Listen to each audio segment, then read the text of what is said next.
What are these professional services? What are they called? Just telephone professional service? I would just do a search for, because the names are going to change, I would do a search for sell used smartphone or buy used smartphone, and you're going to come up with a lot of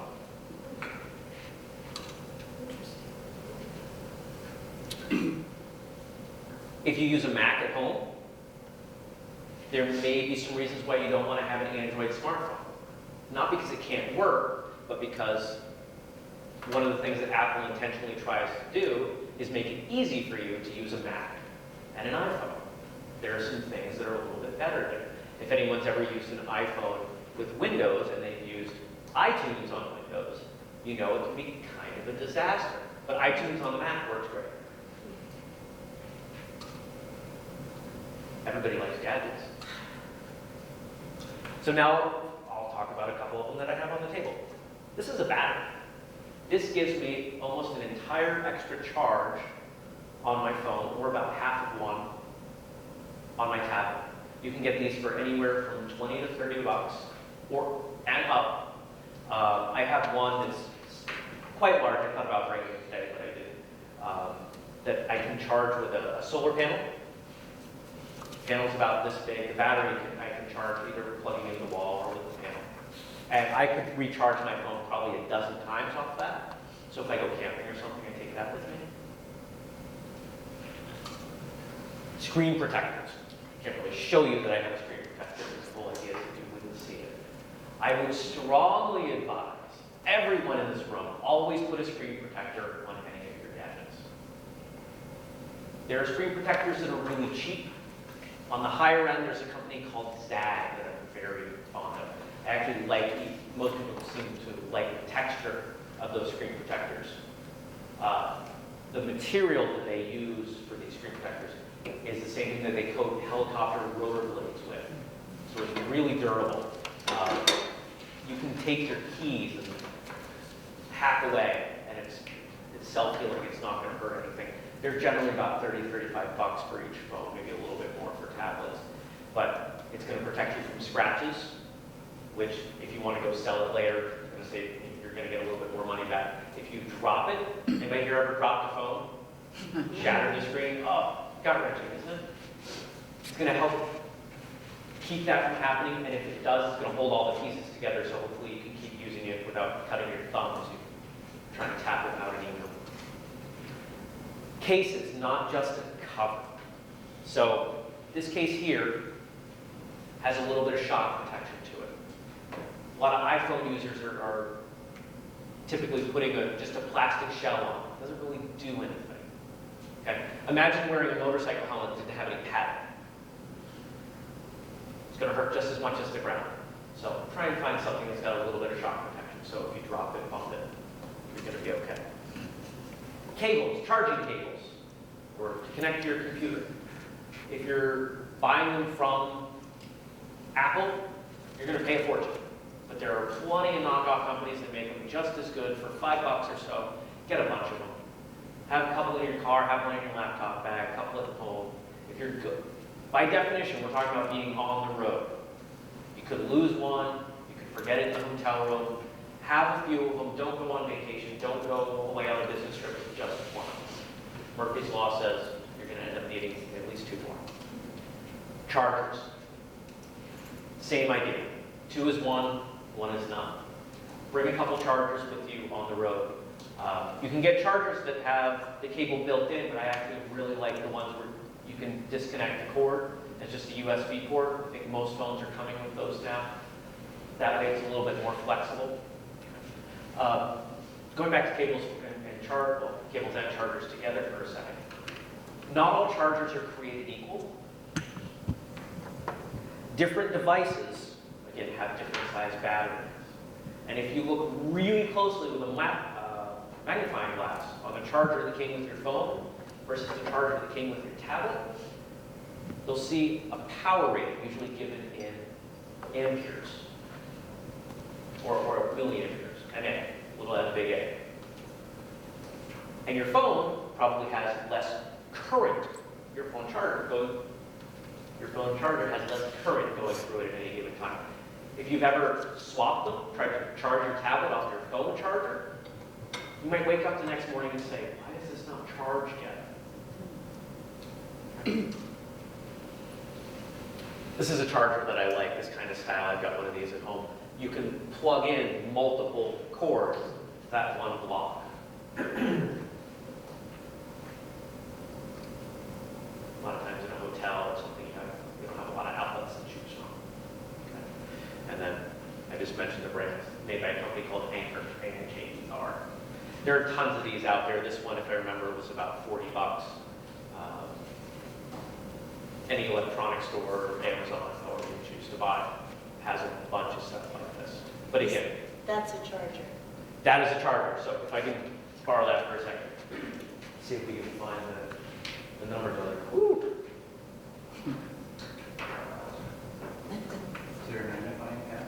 So this is 0.15 amps, which is actually really, really low. What does that mean? It doesn't mean anything other than to compare it to other chargers with different numbers. So it doesn't mean that I have to charge it longer, that I have to plug it in. If you longer? had a charger that was bigger, you wouldn't have to charge it as long. I see. Thank you. Are they making some of those chargers with longer cords?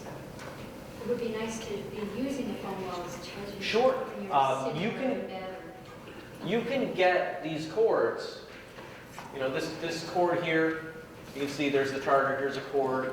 If anybody has an older iPhone, you can see there's the 30-pin connector, and this is the newer style, the lightning cord there. Those cords, any USB cord can be up to 16 feet long. So you should be able to get longer ones. If you can't, you can buy extensions. Those extensions should run you $10 to $20. Just look for USB extension cable, and it's going to have a male USB on one end, this plug, and then the other end would be a socket and that plug in the charger. If at any point you guys have questions, please ask. We already covered that. Not all chargers are created equal. These to your gadgets.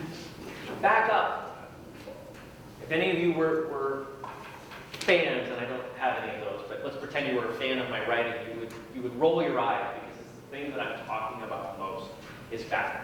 If you back up your information, computer, phone, tablet, whatever it is, you're going to be fine, no matter what happens. Because these things have gotten really cheap. Computers have gotten really cheap. It's really easy to replace them. It's really hard to replace the last 10 years of financial data. For iOS, you've got iCloud. If your phone is not set up to use iCloud, your iPad is not, please do it as soon as you get out of here. Or if we're taking a break, do it then. Unfortunately, Apple's got a couple restrictions on iCloud that not everyone knows about. You've got to have Wi-Fi on, you have to be connected. It will not back up to iCloud over your 3G or 4G data connection. The device has to be plugged in and charging. And it has to be locked. So basically, in order for iCloud to work, your phone has to be off in the corner doing nothing. It will not back up while you're using it. Back up to iTunes, I'd say at least once a month. Take it, plug it into your computer, let it do the full backup. Because iCloud is going to back up your settings, your photos, your contacts. It's not going to back up your apps. Yeah. So tell me about locked. Does that mean you have to have a security password type thing? Is that what You know when you slide your thumb to open Yes. the phone? Okay, The that's state before you slide your thumb, that's referred to as locked. Okay, so you haven't opened it up, basically. Correct. Okay, got it. With Android, most things are pretty automatic like iOS. It's going to back up just about everything. There are some other functions in phones that are nice to back up.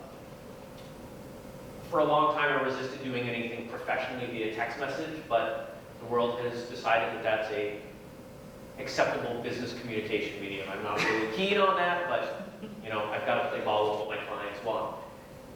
Android will not back up text messages automatically, so I found a program called SMS Backup Plus.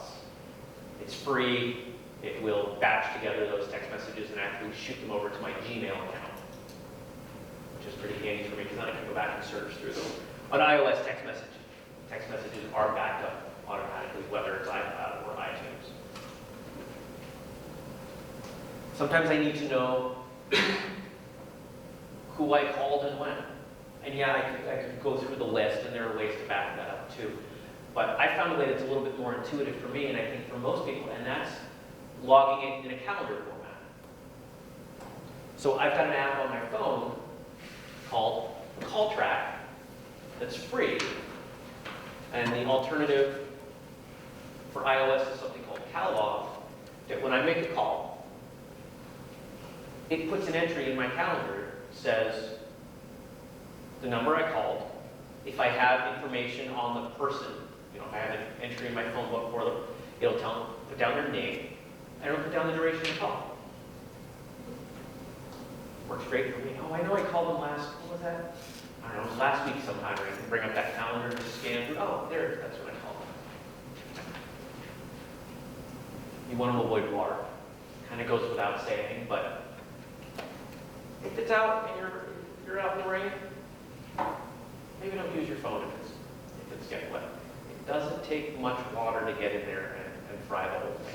And if your phone is damaged from water, you're buying a new phone. Temperature.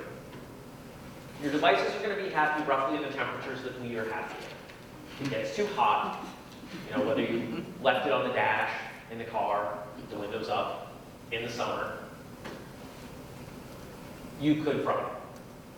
On the cold side, devices are a little bit more tolerant of cold than we are, but when you start getting into the 40s and 30s, they can't really put on a winter coat like we can, and the biggest effect that they're going to see from that is that the battery is going to work as well. The chemistry of battery technology doesn't function as well when it's cold. Security.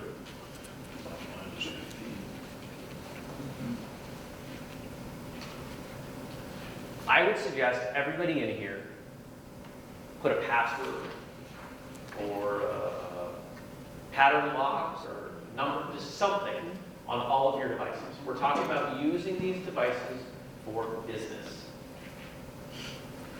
You're probably going to have some customer information. Legally, as a business, you're expected to protect your customers' information. How you choose to implement that is up to you. But there's a lot going on with people stealing phones, not for the phones themselves, but for the information on them. In fact, in larger cities, it is well known to some of the less ethical cab drivers that if they drop people off and they happen to leave a phone in the back, there are corners that you can go to, hand over a phone, and they will give you money. They will give you more money if you turn the phone off, because you can't wipe it if it's off. We'll talk about remotely wiping a phone later. They will take that phone, and they will bring it into a shielded room and turn it back on so they can't get any signal. And they'll see, hey, what information can we get off this phone? Now we can talk about how horrible that is and how that shouldn't happen, but it happens. So you've got to be prepared for that.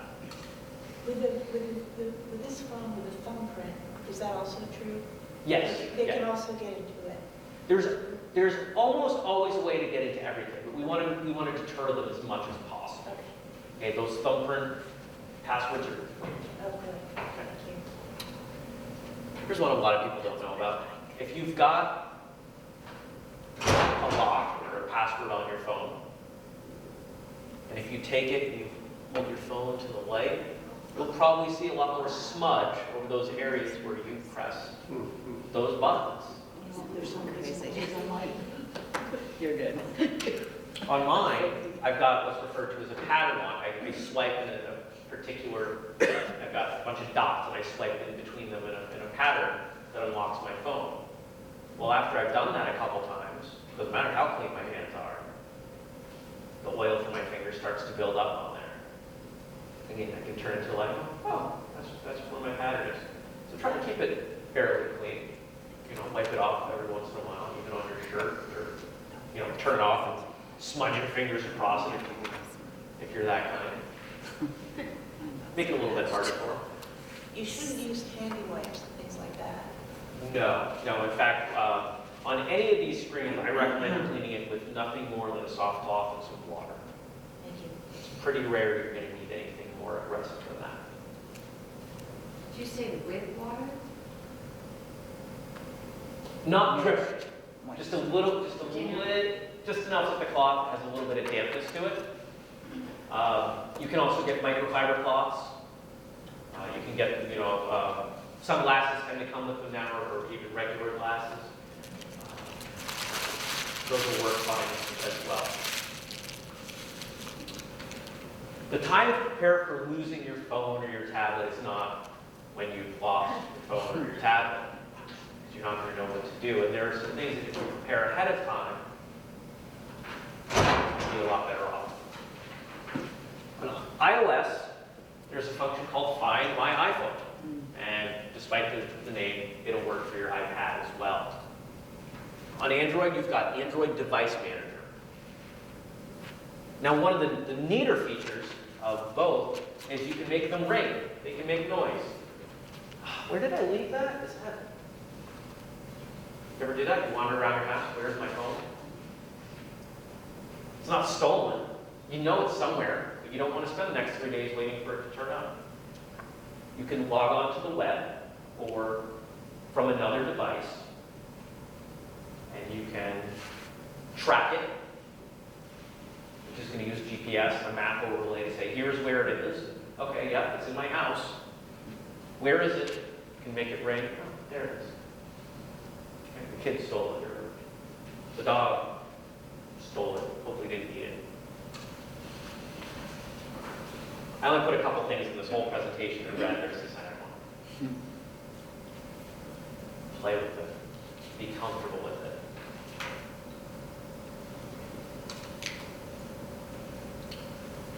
Think about what you're putting on your phone, on your tablet.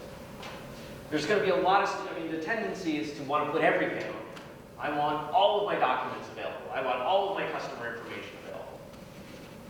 But I encourage you to think about it. Is that information that you're putting on there necessary? If it is, great. Is it sensitive? Is it something that if you lost it, or here's an even better way to think about it. If you were that customer, that client of yours, and your information was on their phone and they lost it, how would you feel? So do some consideration about that. For example, we have a policy at our office. We do not retain credit card information. We have customers that pay their bills every month by credit card. And due to PCI compliance, and just because it's a good idea, we don't keep that information written down or stored anywhere. Even though our accounting software has an encrypted way of storing it, I just refuse to do it. It's not, I don't want to do that. They can call in every month and they can give us that information because I know it's safer that way. I don't have to worry. Fortunately, in my line of work, Social Security numbers and other really solid personally identifying information is not something we have to worry about. But in some of your roles, you do have to worry about that. Something you might want to think strongly about. So what do you do if it isn't? You have to really quickly figure out what the situation is. Did you leave it in a cab? Are you going to get it back? If you've been backing it up frequently, the idea of wiping it isn't a big deal. If I just backed up my phone 2 days ago, and I wipe it, and then I find, oh, I left it at that conference, somebody found it, they mailed it to me. Great. I can plug it back in, and I'll be out 2 days worth of work, which isn't that big of a deal. A lot of people have a tendency in this situation to hesitate. I think it's going to turn up. This is where you need to think about what is it that you have on your device. Assume no matter what your password is, assume someone was able to get into it. They were able to get all of the information on there. What do you have to do? In certain industries, you are required by law to notify your customers that you lost that information. I am not up on those for individual industries because in mine, there's nothing I have to worry about with that. Okay. I'm pretty sure in the medical industry covered under HIPAA and also attorneys. Those are the only two that quickly come to mind with our mandatory disclosure for loss of information. And it happens to everybody. Every couple months there's some big article about how many laptops the IRS or the NSA lost the previous year. It's mind-boggling. Have you ever seen those articles? Right? Thousands. They lose hundreds and thousands of laptops with Excel spreadsheets with Social Security numbers on them. Stellar. You want to use those tracking functions we talked about in the last slide to figure out where it is. Is it in my house? I don't have to worry. Is it in this car and now it's moving? Now I have to worry. If you're not going to be able to get it back, you want to talk to your cellular carrier, your Verizon, AT&T, whoever it is. Let them know, I lost my phone. There's going to be a couple things they're going to do. One, they're going to stop any charges. So if somebody finds your phone and they have a relative in Botswana that they don't get to talk to very often because it's $5.99 a minute, that will keep them from talking to them by your generosity. How do you know what things cost on phone? So that if the phone company is charging you for texting or email, or how do you know, other than reading your bill, I mean, before you get the bill, how do you know what they're going to charge extra for? A couple ways to do that. With every plan on every carrier, there's essentially a table of what's going to happen. That's what you hear. Yep. You might find it easier to call them. Thank you.